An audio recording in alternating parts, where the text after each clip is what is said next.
ನಮಸ್ತೆ ಗೆಳೆಯರೇ. ಈಗ ನಾವು ಪ್ಯಾಂಗ್ಯಾಂಗ್ ಲೇಕಿಂದ ಹೊರಟು ಒಂದು 3-4 ತಾಸು ಜರ್ನಿಯನ್ನು ಮುಗಿಸಿ ನಾವೀಗ ಬಂದಿರೋದು ದಿಕ್ಸಿತ್ ಅನ್ನೋ ಒಂದು ಪ್ರದೇಶ.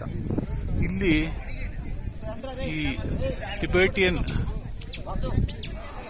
ದೇವರ ಒಂದು ಗಾಂಪ ಅಂದ್ರೆ ಮಠ ಅಥವಾ ಸ್ಟ್ಯಾಚ್ಯೂ ಹತ್ರ ಬಂದಿದ್ದೇವೆ. ಇದು ನೋಡಿ, ಅತ್ಯಂತ ಎತ್ತರವಾದ ಅವರ ಧರ್ಮಗುರುವಿನ ಒಂದು ಸ್ಟ್ಯಾಚ್ಯೂ ಇದೆ.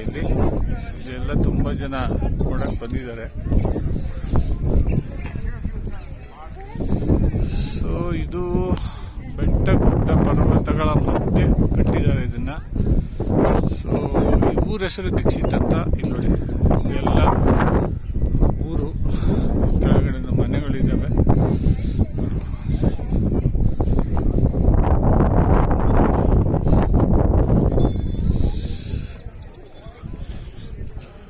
ನಮ್ದು ಹೆಂಗೆ ರಿಲಿಜಿಯಸ್ ಪ್ಲೇಸ್ ಅಂತೀವಲ್ಲ, ಅಥವಾ ನಮ್ಮ ಮಠ ಮಂದಿರ ಆ ಥರ ಇವ್ರದ್ದು ಟಿಬೆಟಿಯನ್ಸ್ದು.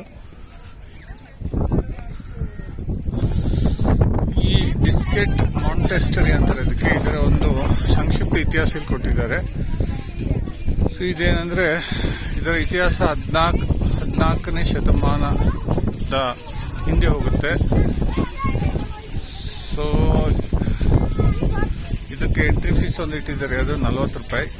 ಈಗೆಲ್ಲ ಎಂಟ್ರಿ ಫೀಸ್ ಈ ಒಂದು ಪ್ರದೇಶದ ಅಭಿವೃದ್ಧಿಗಾಗಿ ಉಪಯೋಗ ಮಾಡ್ತೀವಿ ಅಂತ ಅವರು ಬರೆದಿದ್ದಾರೆ.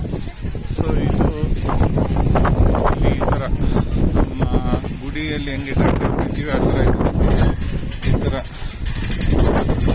ತಿರುಗಿಸ್ಬಿಟ್ರೆ ಅದು ಒಳ್ಳೆಯದಾಗುತ್ತೆ ಅನ್ನೋದೊಂದು ನಂಬಿಕೆ. ಸೊ ಈ ಥರ ಎಲ್ಲ ಇದೆ.